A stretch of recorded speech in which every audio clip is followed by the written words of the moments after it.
할렐루야. 9월 14일 화요일 원포인트 큐트 시간에 함께 하신 성도님들을 주님의 이름으로 환영하고 축복합니다. 이 시간 하나님께서 우리에게 주신 말씀은 누가복음 4장 16절에서 30절까지의 말씀입니다. 우리가 한 목소리로 합독하겠습니다. 예수께서 그 자라나신 곳 나사렛에 이르사 안식일에 늘 하시던 대로 회당에 들어가사 성경을 읽으려고 서심해 선지자 이사야의 글을 들이거늘 책을 펴서 이렇게 기록된 데를 찾으시니 곧 주의 성령이 내게 임하셨으니 이는 가난한 자에게 복음을 전하게 하시려고 내게 기름을 부으시고 나를 보내사 포로된 자에게 자유를 눈먼 자에게 다시 보게 함을 전파하며 눌린 자를 자유롭게 하고 주의 은혜의 해를 전파하게 하려 하심이라 하였더라. 책을 덮어 그 맡은 자에게 주시고 앉으시니 회당에 있는 자들이 다 주목하여 보더라. 이에 예수께서 그들에게 말씀하시되 이 글이 오늘 너희 귀에 응하였느니라 하시니 그들이 다 그를 정언하고 그 입으로 나오는 바 은혜로운 말을 놀랍게 여겨 이르되 이 사람이 요셉의 아들이 아니냐. 예수께서 그들에게 이르시되 너희가 반드시 의사야 너 자신을 고치라 하는 속담을 인용하여 내게 말하기를 우리가 들은 바 가버나움에서 행한 일을 내 고향 여기서도 행하라 하리라. 또 이르시되 내가 진실로 너희에게 이르노니 선지자가 고향에서는 환영을 받는 자가 없느니라. 내가 참으로 너희에게 이르노니 엘리야 시대에 하늘에 3년 6개월간 닫혀 온 땅에 큰 흉년이 들었을 때 이스라엘에 많은 과부가 있었으되 엘리야가 그중 한 사람에게도 보내심을 받지 않고 오직 시돈 땅에 있는 사랍대의 한 과부에게 뿐이었으며 또 선지자 엘리사 때 이스라엘에 많은 나병 환자가 있었으되 그 중에 한 사람도 깨끗함을 얻지 못하고 오직 수리아 사람 나아만 뿐이었느니라. 회당에 있는 자들이 이것을 듣고 다 크게 화가 나서 일어나 동네 밖으로 쫓아내어 그 동네가 건설된 산 낭떠러지까지 끌고 가서 밀쳐 떨어뜨리고자 하되 예수께서 그들 가운데로 지나서 가시니라. 아멘. 이 시간 편견의 선을 넘는 믿음을 소유하라라는 제목으로 목사님께서 말씀 전해주시겠습니다. 할렐루야. 오늘 이제 또 저는 항상 화요일 날은 우리 보통 우리 교육자들이 월요일 날 잠시 쉼의 시간을 갖기 때문에 화요일 날은 거룩한 불을 떼는 날이다. 또 거룩한 엔진을 시동 걸어 또 가속도를 높이는 날이다. 이렇게 이제 말씀드리고 싶은데 마치 물론 성전에서 이 분향단의 불은 24시간 꺼지지 않는 겁니다. 주일날이든 월요일이든 우리가 휴일날이든 추석이든 명절이든 계속 우리 마음에 성전의 불이 계속 타 올라야 하는 것이죠. 어쨌든 오늘 이 복된 날에 여러분에게도 한 걸음 더 나가는 거룩한 엔진에 가속도가 붙는 그런 은혜가 있기를 바랍니다. 오늘 특별히 편견의 섬을 넘는 믿음을 소유하라 그랬는데 예수님에 대한 편견은 결국은 단순한 어떤 실릭과 어떤 진리를 잃는 차원이 아니라 생명을 잃는 차원이에요. 그러니까 이 편견은 선택의 문제가 아니고 절대성의 문제입니다.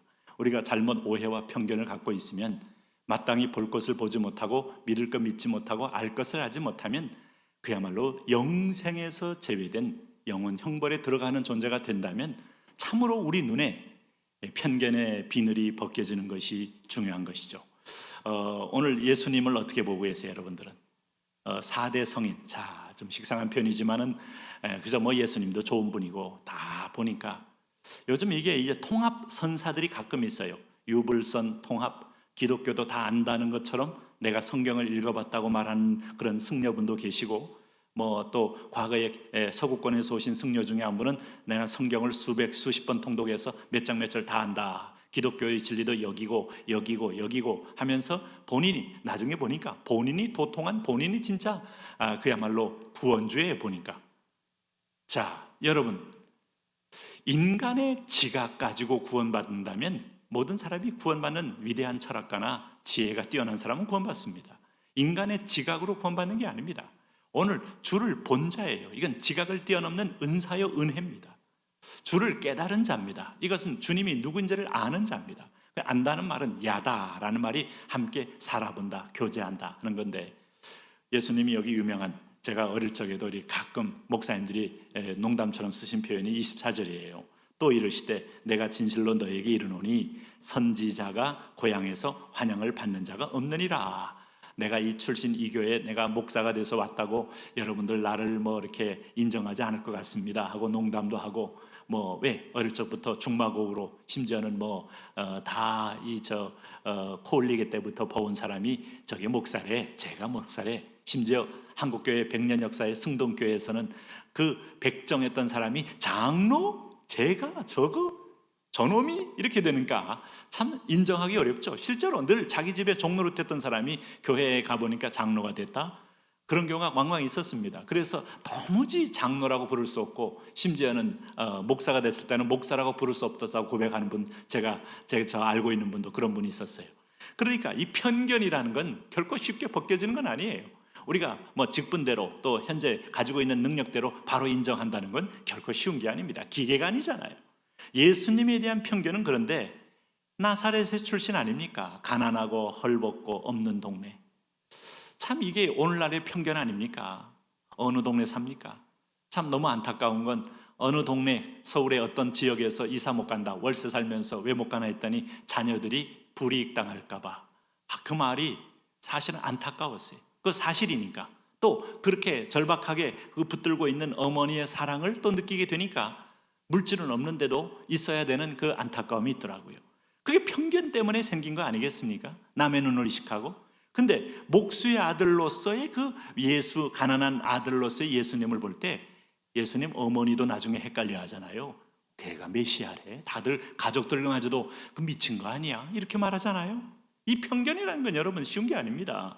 그럴 때 동네에 왔을 때 어떤 일이 벌어졌어요? 예수님을 욕하고 창피 주는 것뿐만 아니라 밖으로 끌고 나가서 낭떠러지에 밀어서 죽이려고 했던 사람이 그 동네 사람들입니다.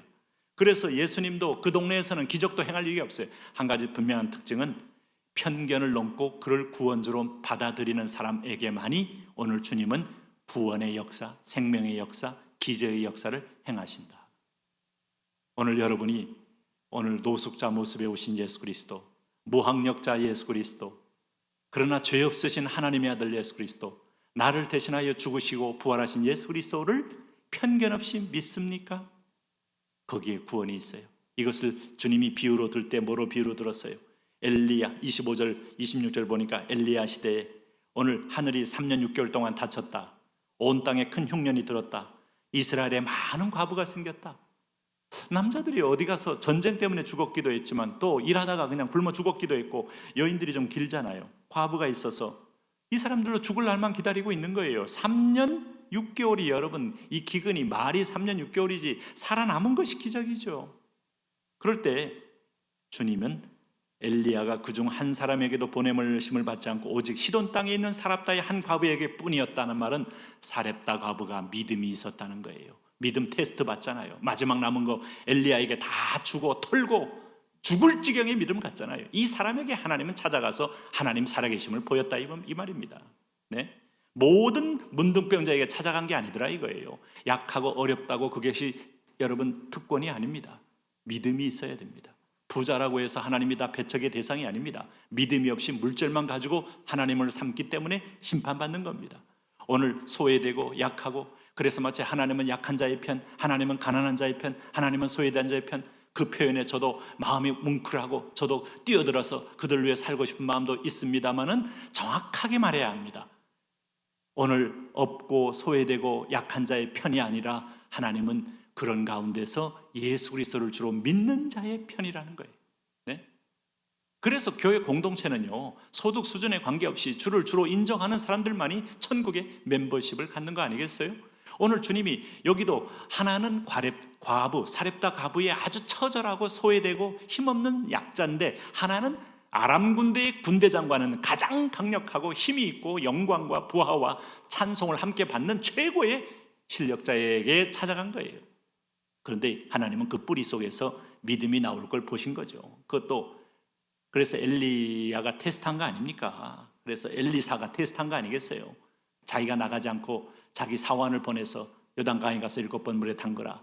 이 나아만이 받아들이기 어렵고 몸부림쳐도 결국은 여호와의 종이 말하니 하는 데서 마음을 꺾은 거예요. 그 믿음이 뿌리에 겨자씨만한 게 있었잖아요. 그 시대에 그러므로 믿음이 있는 나아만이 가서 7번 씻었더니 어린아이 피부같이 된 역사를 말씀하고 있는 거예요. 오늘 주님도 오늘 내가 학력이 없고 갈릴리 나사렛 출신이라고 너희가 지금 보면서 나를 통째로 거부하는데 내가 말씀을 전하니까 거부하니까 어떤 일이 벌어져요? 28절에 회당에 있는 자들이 이것을 듣고 다 크게 화가 나서 생명의 말을 전하는데 화가 납니다. 생명의 말을 전하는데 사도행전 7장에 보니까 귀를 막고 돌로 들어서 스데반을 죽이려고 합니다.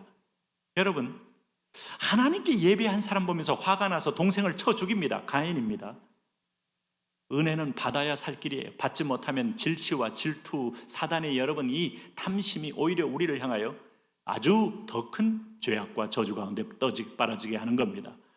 죄송하지만은 여러분, 교회에서 아니면 우리 공동체에서도 말씀을 선포할 때 일단 아멘 하세요.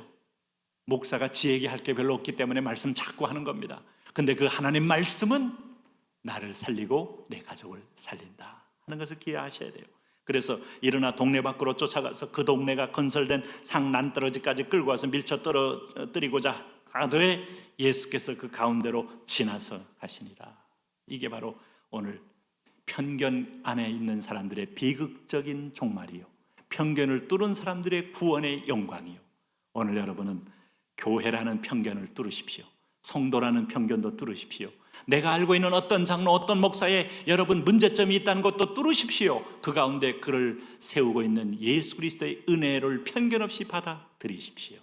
이것이 살 길입니다. 하나님 아버지, 오늘도 우리가 사람보다 창조주, 주권자, 주님을 더 보므로 주님 안에 승리하게 하여 주옵소서. 예수님 이름으로 기도합니다. 아멘.